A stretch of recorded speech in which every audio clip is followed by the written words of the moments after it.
Mau protes juga sama Prof. Mahfud. Karena sebetulnya kan kerjaan saya kan relevan sekali ya sama bidangnya Pak atau Prof. Mahfud sini. Cuman memang harus saya akui juga Prof. Mahfud itu apapun posisi rezim penguasa terhadap isu, pasti beliau ini orang yang membuka pintu.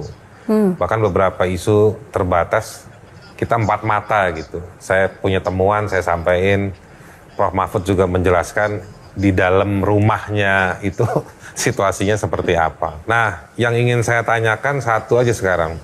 Terakhir ini kan di publik, Prof. Mahfud ini kan mau jadi wakil presiden.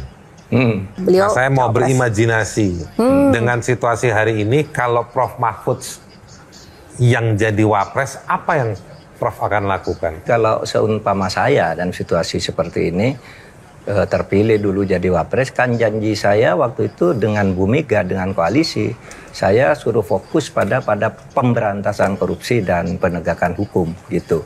Saya akan fokus di sini aja agar tidak terjadi anti klimaks terhadap munculnya setiap kasus yang memberi harapan kepada masyarakat itu tiba-tiba wah masyarakat senang, tiba-tiba hilang gitu anti klimaks, soalnya jadi mengorbankan orang-orang kecil yang sebenarnya tidak bersalah terlalu besar gitu ya, hanya dia menjadi alat saja dan mendapat upah sedikit kali ya, seperti Arsin yang lurah Kohot kok sekarang ke dia fokusnya, padahal kejahatannya itu luar biasa loh. Kondisi hari ini seharusnya wapres itu bisa berperan ya untuk mendorong. Oh bisa, saya tidak tahu dulu perjanjian waktu mau jadi wapres itu kan ada perjanjian ya benar. Oke, Bang Hensat silakan. Prof, sebetulnya kan begini ya, Prof. Mahfud tuh selalu berada di lingkaran pemerintahan kan. Saya sedikit banyak tuh memahami lah. Misalnya dengan Pak Jokowi gimana, dengan Pak Prabowo gimana, kan dengan Pak Prabowo juga sebenarnya bareng.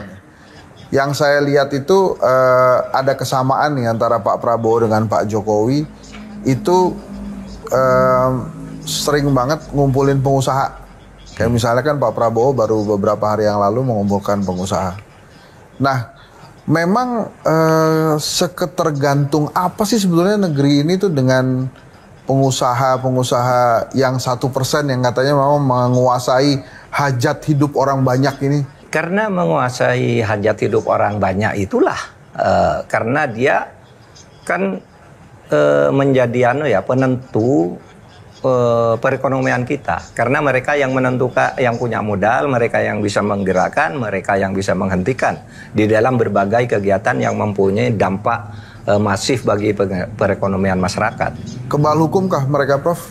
Karena seperti yang kita tahu, ada sebuah kasus kepala desa tuh yang dijadikan tersangka, kepala desa Kohot gitu maksud saya, yang sering disebut-sebut. Pelakunya kemarin malah diundang Pak Prabowo ke istana. Jadi saya curiganya memang yang 1% ini memang jangan-jangan kebal hukum gitu. Nah, menurut Prof gimana tuh? Bener salahnya itu tergantung pada proses hukum yang berlangsung. Kita hanya bisa mengatakan opini yang wajar bisa timbul bahwa ini kebal hukum. Karena dari sudut hukum itu kan sudah jelas tuh ya, siapa yang salah di pagar laut itu, ya kan? Kan sudah diumumkan ini ada 263 sertifikat palsu, sertifikat ilegal.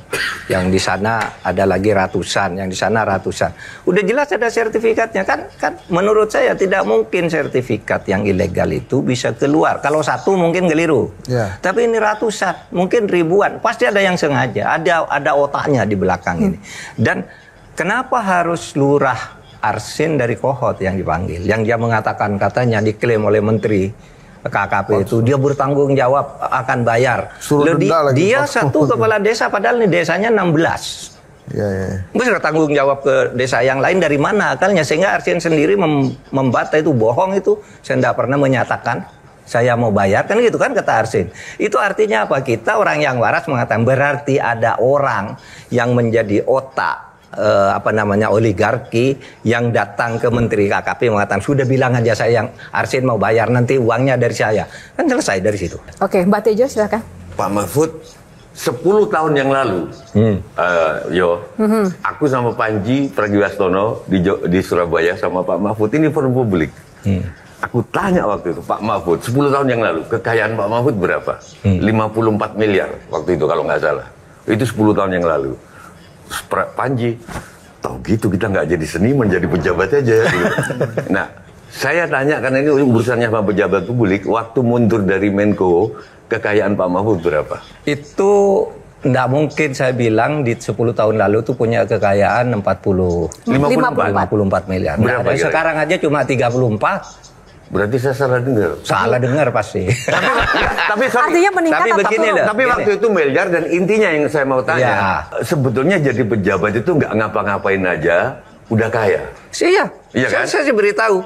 Kenapa sih orang masih korupsi? Ini gajinya pejabat nih. Resminya memang kalau wah gaji menteri itu 19 juta. cuma 18 juta. Tetapi take home pay-nya banyak itu. Yang dibawa pulang bisa 150 rata-rata minimal. Dan itu bersih. Ditambah remunerasi dianggap 100%.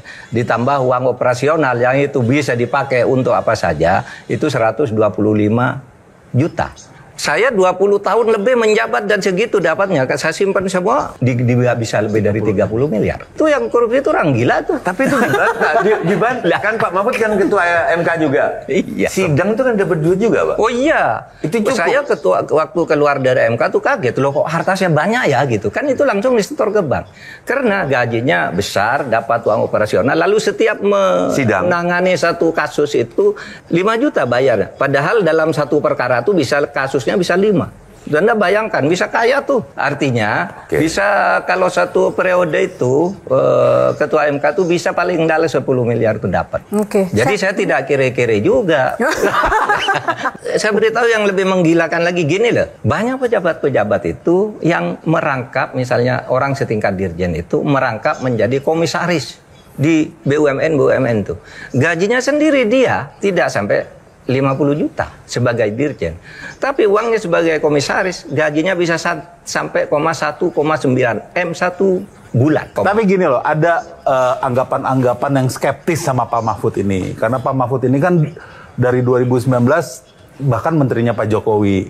Lalu setengah tahun terakhir mungkin bertobat ya. Jadi, dan ketika di luar Pak Mahfud ini sangat kritis gitu. Nah ini kan pas setengah tahun nih jadi menterinya Pak Jokowi. Itu sebenarnya apa yang terjadi sekarang kan pasti sering rapat lah dengan beliau. Apalagi waktu itu jabatannya sebagai Menko. Nah apa yang terjadi sekarang hari ini benar-benar rancangannya Pak Jokowi nggak sih? Contoh misalnya Danantara. Danantara ini nggak ada di janji politiknya Prabowo.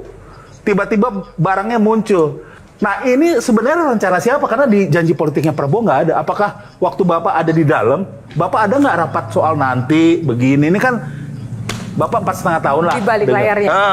Ingin tahu saya. Nggak ada sih rapat-rapat soal Danantara dan sebagainya. Dan saya kan bukan bidang ekonomi. Tapi kalau Anda katakan, Pak Mahfud tuh dulu waktu jadi menteri diam aja. Saya kira saya menteri paling kritis ya.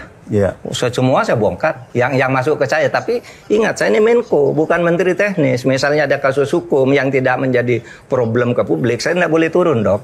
Kan sudah ada Menteri Jaksa Agung punya undang-undang sendiri, Polri undang-undang sendiri, Menkumham punya undang-undang sendiri. Menko tuh tidak ada undang-undangnya.